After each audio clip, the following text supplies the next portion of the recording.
Hello again everyone, welcome back to DIY The Art of Wood. I'm Jeremy. Today I'm going to be showing you how I get that enhanced, aged, or weathered look on wood trim. Plus I'm going to give you a few additional bonus tips on how to measure, cut, and install trim around a window.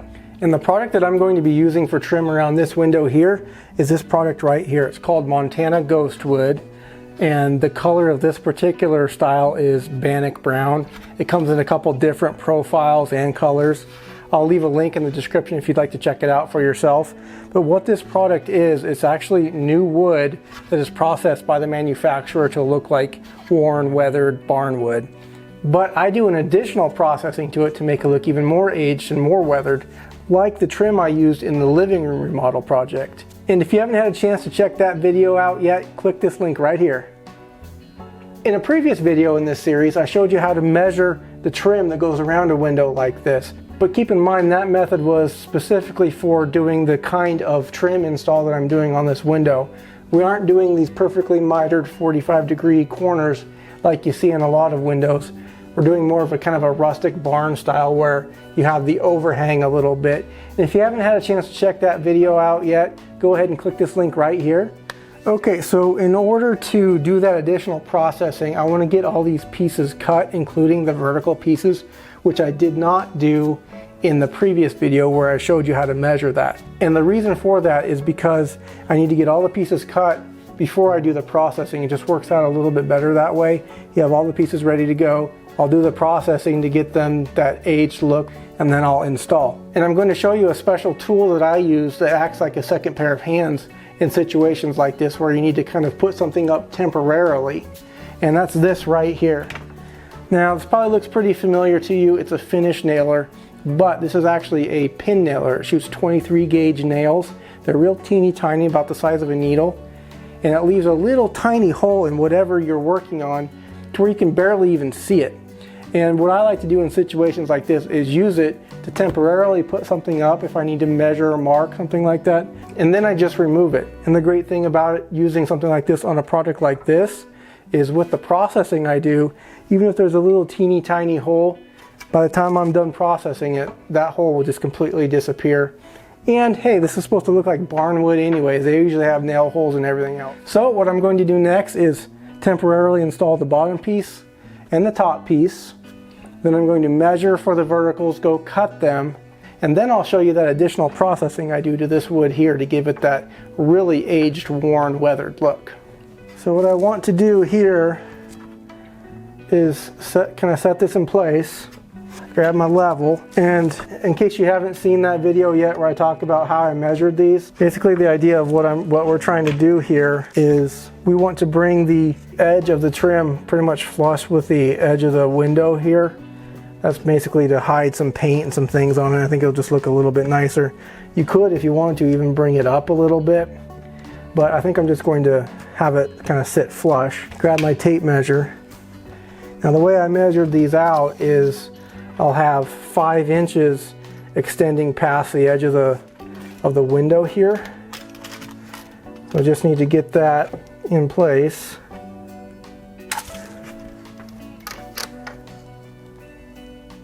And we'll make sure we're still level here.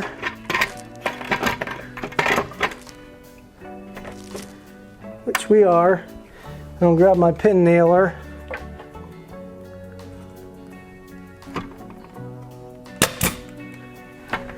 And I'll just drive just a couple nails in here. Just enough to kind of hold it in place for me while I measure.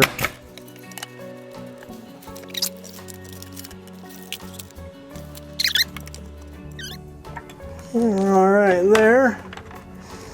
Again, just drive a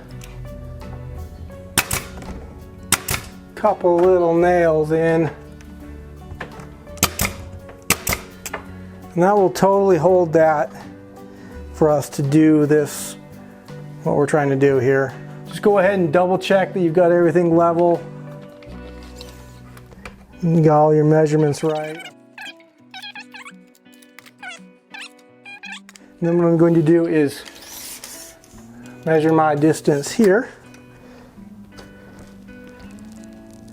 So it's 38 3/4 on this side, and the same here. Now when you cut these, especially if they're the exact equal length, you don't want to measure, mark, and then cut to a line on two different boards. You're probably not going to get two equally length boards. They're going to be off a little bit. In this case, it wouldn't be that big of a deal because this is kind of a rustic barn look anyways, and if things are a little uneven or there's little gaps, it actually adds to the charm of it. But in order to get these the exact same length, I would suggest either cutting them both at the same time to make sure they're lined up, or set up some sort of a stop on your saw that you just push the board into that will cut both of them the exact same length. So I'm going to go cut these two pieces, set them in here temporarily, make sure they fit. If I need to do any adjustments, I'll do them then. And then I will show you the additional processing I do to this wood here to give it that really aged look. So stay tuned. Okay, so now I've got those two vertical pieces of trim cut. Let's see how they fit. Let's see.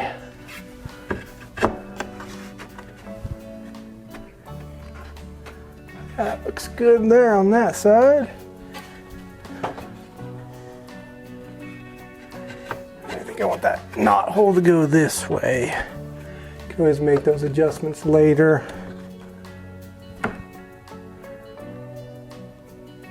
Yeah, so that looks good, nice and tight up here. Yeah, so that will work just fine.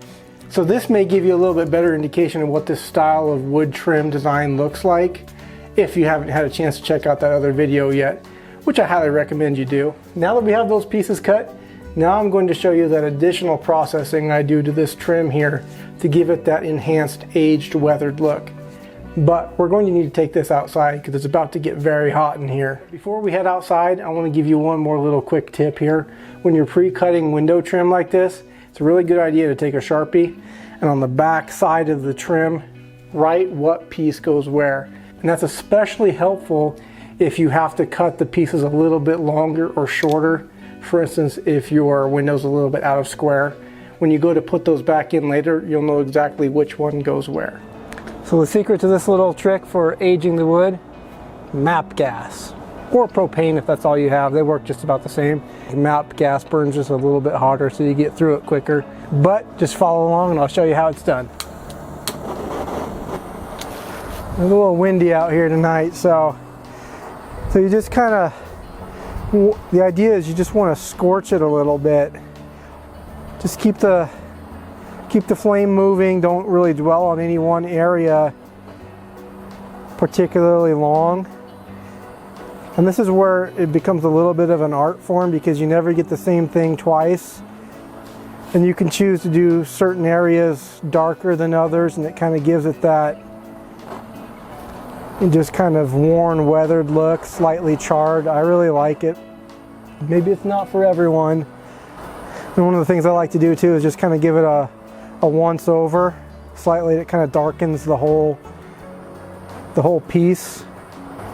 Then you can kind of hit particular spots a little bit longer to give it some character and depth. And I'll just run you through this one piece here. So you have to sit here and watch me do this on all four pieces, but it's kind of a slow process, but I think the results are worth it. One of the things that I like to do is darken up the areas around knot holes and kind of feather those out a little bit to highlight those. If you have any holes in the wood, you can hide those by kind of scorching that area and trying to get the flame down in it. You know, kind of darken up any raw wood that you see. Then we do a little bit off to one side, kind of balance it on the other. I like to darken up the ends a little bit more than some of the other areas. It just kind of gives it a little character. If it catches on fire a little bit, no big deal. Just be careful. I might have to get some gloves. My hands are going numb here. And like I said, just kind of darken the whole thing up and then just hit particular areas you want to highlight. One kind of cool thing too is if there's any grain in the wood, it'll make the grain kind of pop a little bit. And you can experiment with this. If this is your first time doing it, I would definitely get a couple of scrap pieces and just kind of experiment a little bit until you get the hang of it. It definitely is an art to it. And just keep going until you're satisfied with the look. Hopefully you can see how the whole thing's kind of starting to darken up a little bit, in addition to the areas that I hit a little bit longer to give it that scorched look. Kind of get this little grain feature to pop out a little bit more right there, the middle. Feather out this end a little bit. A couple other little tips too. Sure and get the edges. Kind of get those to tie in. And you can see here I've got a cut end and it looks like raw exposed wood. So I just really kind of scorched that a lot, and that gets that to darken up and doesn't look like raw fresh wood. Kind of do the same on the other end. I really burn the ends of them. But like I said, the key is just kind of keep it moving. You don't want to keep it too hot where it really scorches it bad. Makes it look nice and dark there. Just kind of scorch the ends a little bit more. Just keep going until you're satisfied with it. And to me, this one's starting to look pretty good. I'll still need to get the edges. And one more tip for you. Here, I'm going to turn this off for a minute and go grab some gloves because my hands are frozen. One more tip for you. It's not really necessary in this case because these are just single pieces. But if you're using this for like baseboard or crown molding and you're going to be tying multiple pieces together, I really like to scorch up the ends where the two pieces are going to meet, because that helps to make that line, that joint kind of disappear if both of them are really dark. You could even kind of lay them together and burn them together so it has an even pattern before you put them up. So I'm going to work on this one a little bit more. I'm going to take my camera inside before it blows over and grab some gloves because, like I said, my hands are frozen. So that's the general idea. Just don't forget the edges and the ends, and just play with it until you get a look that you like. I'll probably take this inside and show it to you a little bit better. The lighting's kind of probably a little bit too bright out here for the dark background, but anyway, that's the general idea, and I'll see you inside in a few minutes. Okay, so before we move on, I need to talk a little bit about safety. What you just saw was a little bit dangerous, and if you're not careful, you could very easily start a fire. So if you do attempt this, you really should have either a fire extinguisher or at the very least a garden hose at the ready, just in case you get a little carried away and it gets out of control and you start a fire, you'll have a chance to put it out. And definitely proceed with caution, be safe, and it's definitely at your own risk, so definitely be careful. Okay, so I got my pieces done and I want to do a side-by-side comparison for you. So this is what it looks like before I treat it, and this is after. Pretty dramatic difference, right?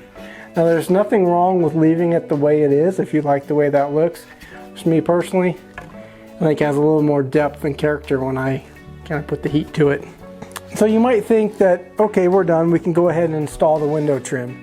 And you're more than welcome to do that, but there's one more step that I recommend doing, especially if you're installing that trim in high traffic areas. And what I mean by high traffic areas are areas where the trim may get touched, brushed, bumped into a lot.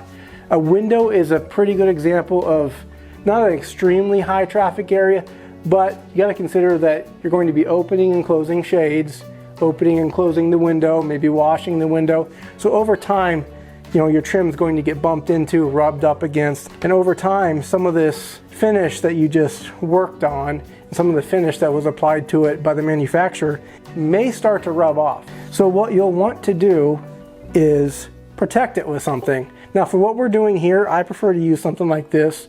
This is a water-based polyurethane. It dries quick, it's not really toxic smelling, and I prefer to use the matte finish because it still maintains kind of that flat, weathered look. If you use, you know, like a semi-gloss or a gloss finish, it's going to put a shine on it, and that may not be the look you're going for if you're going for kind of a rustic look like this, but it's totally up to you.